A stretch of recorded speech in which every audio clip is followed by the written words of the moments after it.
আমি একটা সুযোগ পেয়েছি আন্দোলনে যোগদান করার, তো আমি বলতে চাই মুখ্যমন্ত্রী আমাদের কষ্টটা বুঝুক। 2022 টেট পাস করেছি, 2022 সালে 22 টেট পাস করেছি। টেট পাস করে 2 বছর হয়ে গেল, এখনো পর্যন্ত কোনো নোটিফিকেশন দেননি। তো আমি বলতে চাই 50,000 শূন্য পদ চাই, নইলে আমরা ভালোভাবে বাঁচতে পারবো না। খুব কষ্ট হয় আমাদের বাঁচতে, এই সমাজে আমাদের চলাটা খুব কঠিন হয়ে দাঁড়ায়।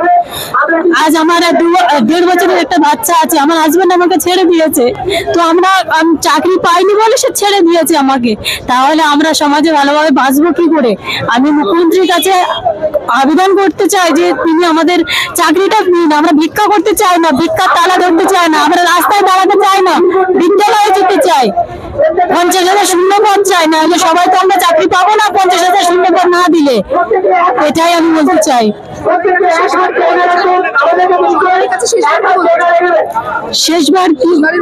শেষবারের মতো বলতে চাই যে আপনি আমাদের 50,000 ভ্যাকেন্সি পদ আমাদের দিন। এই রাস্তায় নয়, আমরা বিদ্যালয়ে যেতে চাই।